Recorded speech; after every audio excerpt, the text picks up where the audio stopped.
Bonjour, 안녕하세요. 제 이름은 애니입니다. 제 이름은 니나입니다. Bienvenue dans cette vidéo. Je suis sa mère, j'ai 42 ans et je suis comédienne. Je suis sa fille, j'ai 17 ans et je suis étudiante en art. Nous sommes Telle mère, telle fille.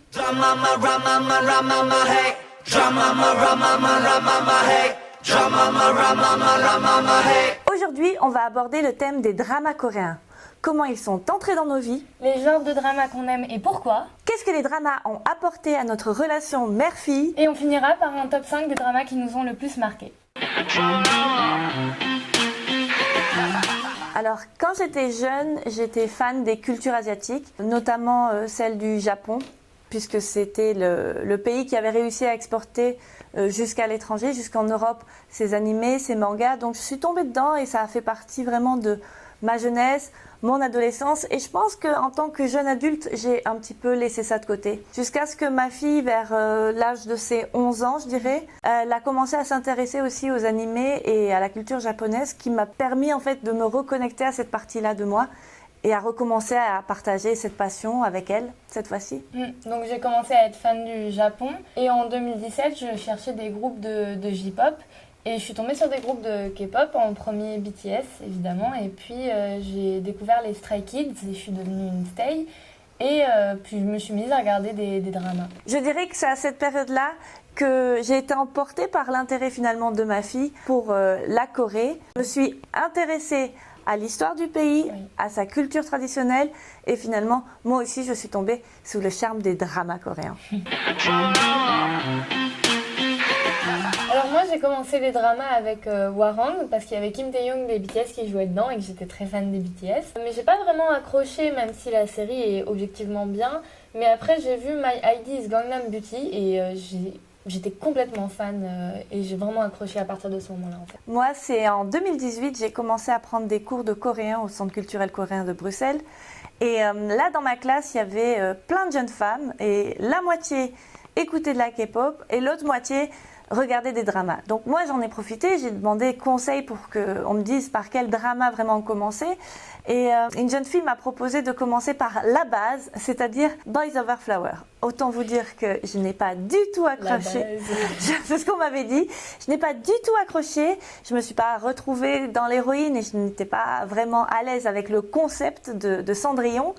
Et donc finalement c'est Missing, la série Missing et puis après Stranger qui m'ont fait vraiment basculer dans le monde des dramas.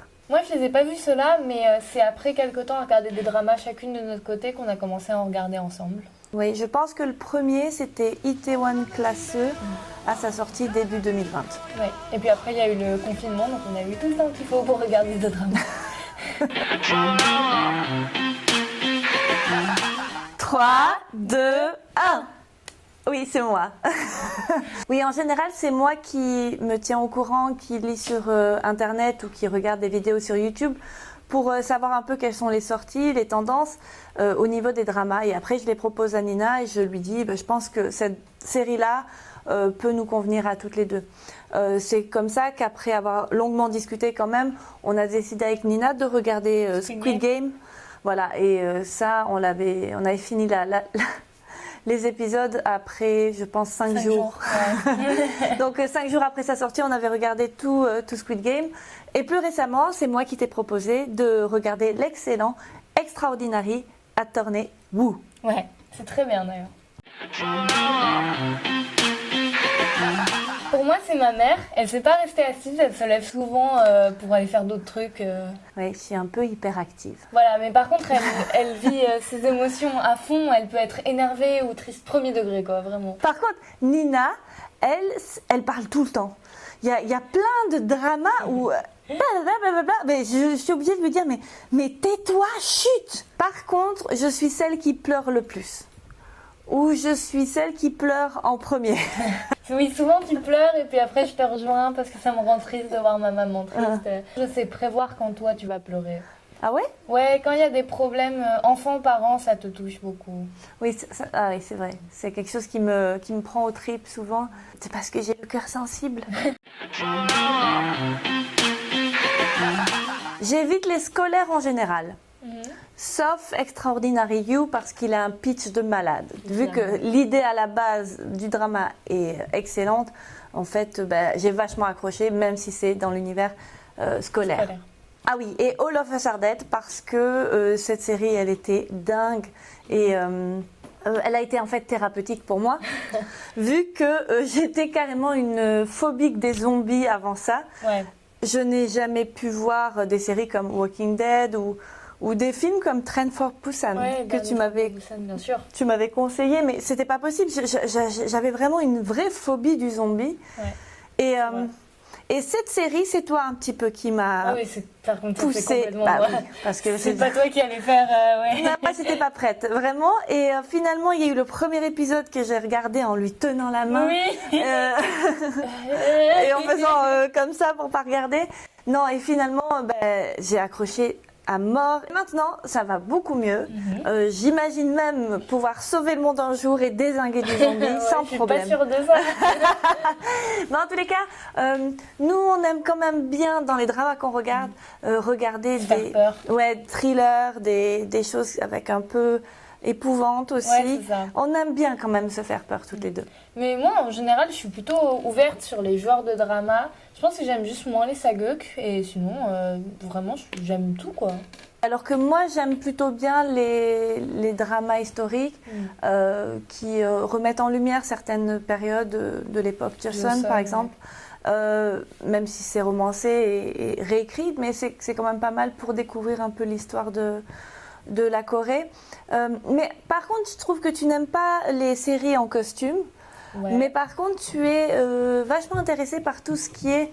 Plus récent. Ouais, les plus récents, comme les Reply, par exemple. Les 3 Reply, incroyable. Oui, oui. Donc, en fait, voilà. Donc, tu aimes bien ce qui est assez proche de notre époque. C'est ça. Malgré tout. Et puis, contrairement à toi, moi, j'aime beaucoup la romance. Ah oui. J'ai dit que j'avais un cœur sensible, mais j'ai un petit peu du mal avec les histoires d'amour cousu au fil blanc. Un peu cliché. Ouais, les clichés, tout ça, ça m'intéresse pas trop. Je regarde pas une série pour sa romance en général. Ça peut arriver que la romance soit un plus, mais voilà, moi je trouve que j'ai arrêté par exemple Love Alarm. Nevertheless aussi. C'est des choses par exemple où il y a romance plus scolaire. Forcément, pour moi, c'est no way, quoi. Il y a peut-être certaines histoires romances comme dans Crash Landing on You, qui finalement, oui, c'est une histoire d'amour, mais il y a quand même aussi l'enjeu entre les deux Corées, même si tout ça est romancé à l'extrême. Voilà, là, j'ai quand même été hypée par la série. Je pense qu'on avait une bonne complicité avant cela, mais c'est vrai que ça l'a renforcé encore plus. Bien sûr. Parce que ça nous fait des références communes en fait. On regarde des dramas ensemble, on regarde des vidéos YouTube ensemble. Et puis quand on regarde des dramas sérieux, ça nous permet d'avoir des discussions, des débriefs après les épisodes et c'est hyper intéressant. Oui, on peut débattre sur des faits sociétaux, sur des différences aussi Occident-Orient. Bref, ça ouvre vraiment des discussions très intéressantes. L'exemple par excellence, c'est Squid Game. Nina, quand c'est sorti, elle avait 15 ans et 10 mois. Et c'était pour moi hyper important d'en parler avec elle avant, de pouvoir discuter et de sentir qu'elle était prête à appréhender la série en faisant la part des choses entre ce qui était fictif et le réel. Et ça, je pense qu'elle était vraiment prête et donc on a pu vraiment entamer cette série. Et voilà, et on a pu parler après chaque épisode. C'est ça. Ça donnait lieu à des discussions philosophiques en fait. Ouais. Pareil pour Sweet Home par exemple. Après chaque épisode, on pouvait en discuter pour savoir qu'est-ce qu'on aurait fait à la place des personnages, comment on aurait réagi face aux alliances, aux trahisons, toutes ces valeurs qui nous sont importantes. Et on pouvait vraiment échanger autour de chacune des thématiques et des contextes vécus pendant la série. Ça crée des moments intenses entre nous et moi c'est quelque chose que j'aime beaucoup. Moi aussi. Pour finir cette vidéo, on avait envie de vous proposer notre top 5 de dramas coréens à regarder chez vous, en famille, avec des ados de plus de 16 ans pour quelques-unes d'entre elles. En fait, on va vous proposer une sélection, il faut avoir le cœur bien accroché. En numéro 5, Hotel del Luna. C'est un drama fantastique où IU a le premier rôle. Elle est fantastiquement horrible dans ce drama. Oui, mais elle a des si belles robes. Oui, les tenues sont Elle est tout le élégantes. temps bien habillée, c'est incroyable. Et l'histoire, voilà, elle est... il faut pas avoir peur des fantômes, clairement, mais Ouais, il y a des trucs un peu trash. l'hôtel est magnifique. Magnifique. Et voilà, c'est un drama qu'on a eu beaucoup de plaisir à regarder et à partager entre mère et fille. Numéro 4. Demon Catcher. C'est une série au départ avec un jeune il lui arrive beaucoup de malheurs dans sa vie et par un heureux hasard, il tombe sur un nouveau groupe, une famille de substitution avec lequel il part en mission pour dézinguer du démon. Oui, c'est ça, exactement. Je peux pas mieux résumer. On a un méchant qui est... Je ne peux pas dire mieux. Horrible ce méchant, ouais. Et il y a une scène, par exemple, je pense à cette scène quand on vous disait qu'on était à fond. On est vraiment à fond, ouais. Cette scène où le jeune doit sauter pour faire une marque avec sa main sur en haut d'un mur, on va dire.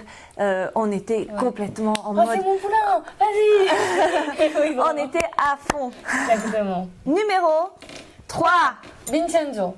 L'histoire d'un mafieux. Il quitte l'Italie pour rentrer en Corée. Et là se passe une suite d'aventures. On pourrait croire qu'un mafieux... C'est dark et tout. C'est dark, c'est sérieux. Que nini. Alors, il y a des scènes badass. Oui, badass. Mais il y a vraiment aussi des moments hyper drôle. de pure comédie, Ouais. L'acteur principal est trop drôle. des chouettes relations entre les personnages. Hyper intéressant. Encore une série qu'on peut vraiment conseiller et on peut partager assez facilement ça en famille. Numéro 2. All of Us Are Dead. Là, je ne peux que vous conseiller ça si vous êtes phobique des zombies comme moi. C'est un bon médicament, une bonne thérapie.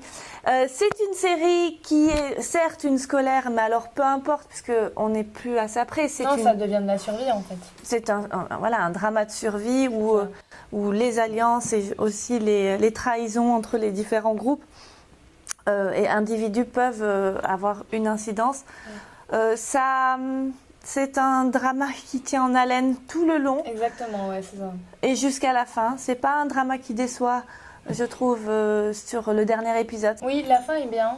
Eh ben, on ne peut que vous le conseiller aussi. Oui. En tous les cas, si vous êtes comme moi, n'hésitez pas à regarder en faisant comme ça de temps en temps. Oh, je ne vois pas. Numéro 1, Sweet Home. Ça, c'est notre préféré. Ouais, c'est trop bien. Vous l'avez compris.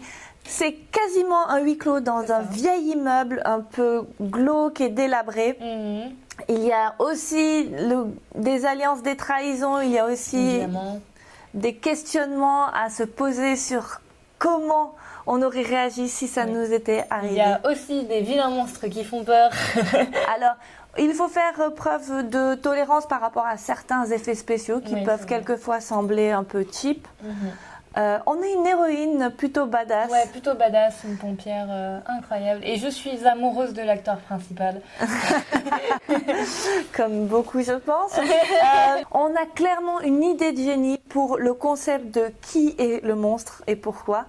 Je trouve, en tous les cas, ça nous fait nous poser plein de questions. Évidemment. Et des musiques épiques qui ajoutent à l'ambiance claustrophobique de ce drama. Exactement. Je ne peux que vous conseiller de vous accrocher à votre canapé. Ouais, avec des snacks et un plaid et de profiter de Sweet Home.